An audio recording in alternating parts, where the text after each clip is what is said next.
No. ¿Cómo va, Lu? ¿Cómo están? Qué hermoso Aristimuño, ¿eh? La verdad es Ay, que es sí, la verdad que una sí. belleza patagónica, ¿no? Sí, él es una belleza patagónica, también su Sí, sí, música, sí. él, todo es belleza Su patagónica. poesía, sí, sí. Sí. Y de lo que voy a hablar no es tan belleza, ni es Pero vas a patagónico. retomar un poco lo que yo decía al Sí, principio del sí, programa, porque ¿no? exactamente las declaraciones de Clara Mucio son alarmantes, ¿no? Son trágicas, Por el nivel son... de confusión y de no tener puta idea de lo que está hablando, además. Si Sí, no y quiere por además manipular, porque es la punta del iceberg, Sandra, porque sí. vos sabés que estuve ahí como un poquito stalkeando sus redes, escuché entera la entrevista que le hicieron en MDZ Online, y hay Eso es una Mendoza, eso es Mendoza, Mendoza pura exacto, derecha. hay una coherencia en su discurso, ¿no? Porque además de decir estas cosas que dice, esta cruzada que tiene contra la ESI, porque parece ser que para ella es el inicio de Si un- todos los males, ¿no? Y Y de si la un pibe corrupción de juega los con una menores. muñeca, se da cuenta que nació en un cuerpo equivocado. Es una Exacto, pelotudez ¿no? Una atómica eso. aberración, una exageración, una ridiculización de los contenidos de la ESI. Ella también tiene una posición muy crítica, habla de wokismo, ¿no? Sí, Como decía ahí. que es también una expresión que se escucha más, digamos, tiene más que ver con la perspectiva Eso es norteamericana, trumpismo, porque acá estadounidense, ¿no? nunca dijimos Exacto. que nosotros somos woke. Yo no, ni sabía que existía eso. Tal cual, ¿no? Es una terminología importada, se alinea internacionalmente, porque además, vos sabés que ya el 23 de mayo estuvo en el Vaticano, se encontró con el Papa en esos encuentros en la calle, cuando el Papa sale a saludar, y cuenta en un tuit que le habló del aborto en Argentina al Papa. Y además, en ese viaje que estuvo en Italia, se reunió con la ministra de Familia y Natalidad de Giorgia Meloni, que se llama Ah, Eugenia divino. Rosella, con quien compartió su preocupación por la baja de la natalidad. Gran parte de esta entrevista en MDZ Online tiene que ver con esta preocupación por la baja de natalidad que ella dice, los países europeos están padeciendo el mismo problema, quiere decir que no tiene que ver con la situación económica de nuestro país, porque en Europa la gente económicamente está mejor, ¿no? Sino Más que o tiene que menos. ver, bueno, es como ella lo argumenta, ¿no?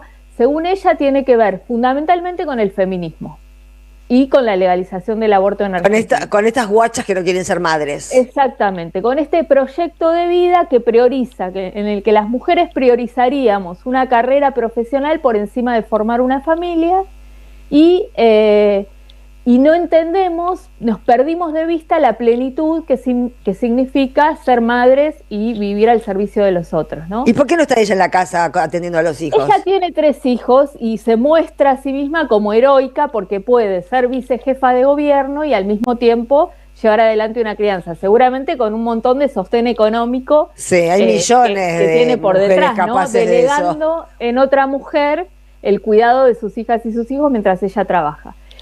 Pero bueno, digo, es todo un posicionamiento, bueno, desde ya en torno a la diversidad sexual, directamente desconoce la ley de identidad de género, habla de que hay que volver a la mirada biologicista, biológica, dice ella, ¿no? No la mirada ideológica sobre los géneros, sino la biológica, donde hay solamente dos sexos, Vos varones y nacés, mujeres. naces con vagina, naces con Exacto. pene, se termina la historia. No solo no hay personas travestis trans, tampoco hay homosexualidad, lesbianismo, bisexualidad, intersexualidad. Ninguna de esas categorías se corresponden con lo que dicta la naturaleza. Por lo tanto, hay que anularlas, ¿no?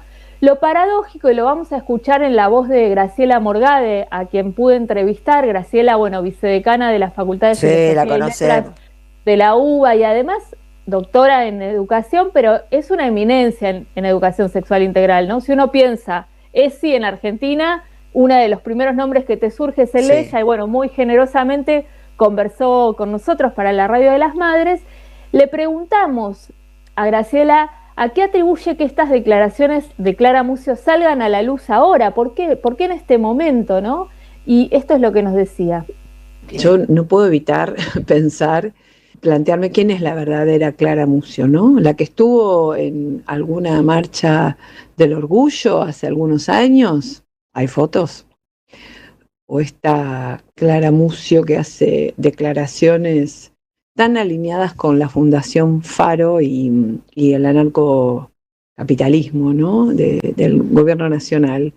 En este momento me inclino por la segunda hipótesis, probablemente sea lo que Clara Mucio piensa, pero de alguna manera también alguna conveniencia política respecto de derechizarse, porque, bueno, porque son los vientos que corren, porque no está demasiado claro qué va a pasar con Jorge Macri y la jefatura de gobierno de la ciudad, bueno, bajado Adorni y con este perfil tan alto de Patricia Bullrich, para la que parecería que la jefatura de gobierno sería poco, me da la impresión de que están jugando los juegos con el código de la reelección, con el código de la ley y el orden, y bueno, mimetizarse con estos espacios que siguen teniendo pregnancia en algunos sectores de nuestra sociedad.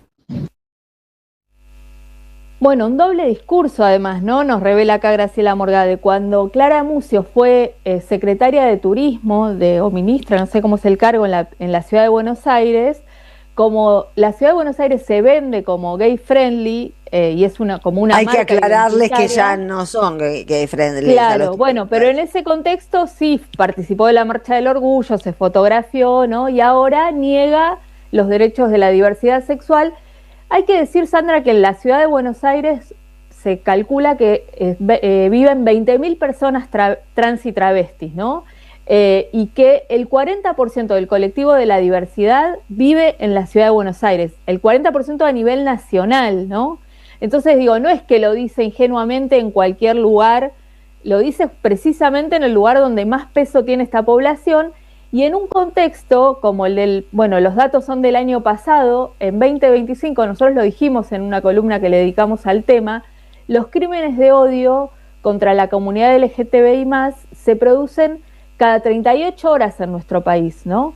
El aumento respecto del 2024 es de un 62%. Entonces digo, estamos hablando de una situación límite para la comunidad de la diversidad y donde una vicejefa de gobierno, en la que se supone que es la ciudad gay friendly, dice estas barbaridades que tienen consecuencias temerarias, ¿no? Porque sabemos que después los discursos de odio se transforman en actos de odio, ¿no? Bueno, por eso estos índices de violencia tan aberrantes.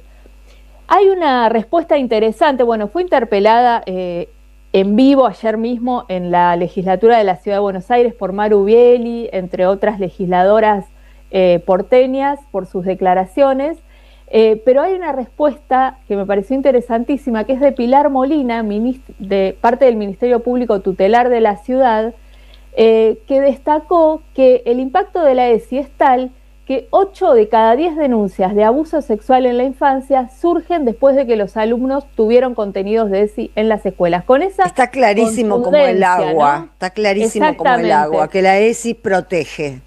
Exactamente, y bueno, Maru Bieli justamente le interpelaba, le preguntaba a Clara Mucio, ¿a quién ataca? Nos queda claro, le decía ella, ¿no? A los niños, a las niñas, a las adolescentes, a la diversidad sexual, pero ¿a quiénes defienden con esto, no?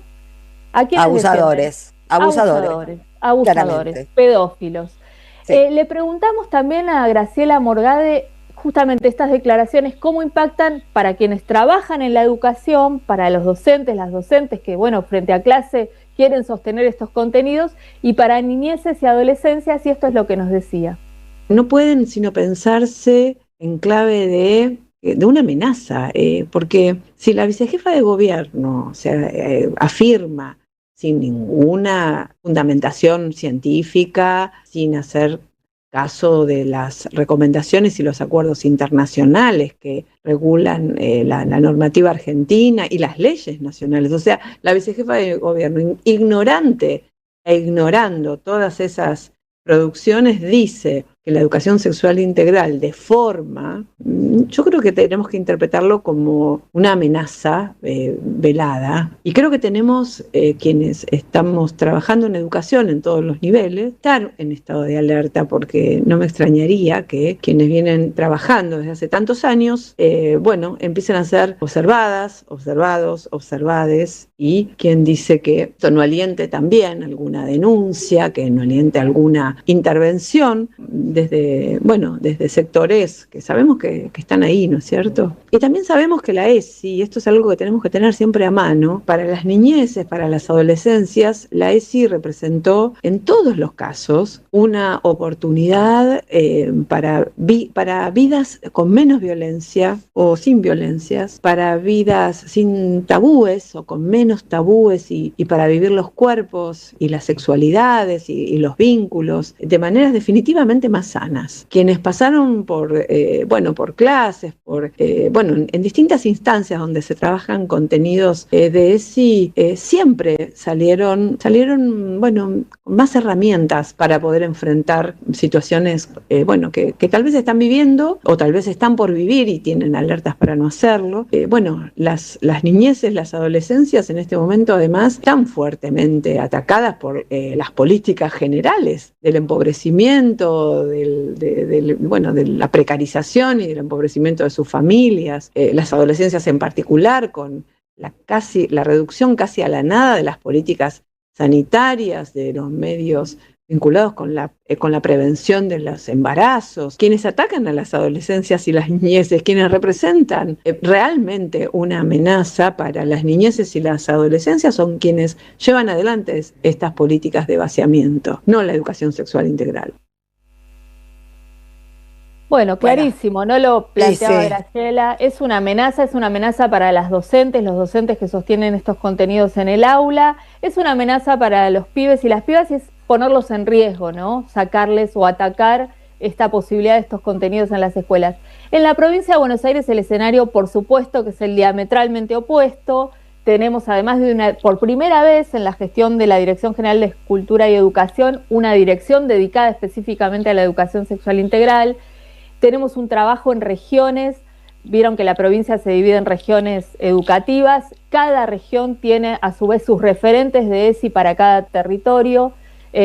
Los contenidos se profundizan en la página web ABC de la Dirección General de Cultura y Educación, hay material descargable, se trabaja cada vez más y más. Y lo interesante, me parece, es que pensar a la ESI acotada solamente a la cuestión de la sexualidad, de la genitalidad, la cota, la chica, y así todo sería muy válida. Lo que permite la ESI, Sandra, en las escuelas es que se habiliten espacios de conversación para los pibes y las pibas donde aparece la preocupación por la salud mental, por ejemplo. Claro, ¿no? claro. Donde aparece la angustia por las depresiones adolescentes, las fantasías de suicidio. Sin esos espacios de ESI, esas cuestiones no podrían aflorar en el marco de la comunidad educativa, trabajarse y retomarse. Así que en esta cruzada contra la ESI nosotros... Hay que hacer barrera de defensa de la ESI, por supuesto, por supuesto. Total. Gracias, Lucía. A ustedes. Hasta el jueves que viene. Fuerte abrazo, Lucía. Un abrazo. Chau, chau.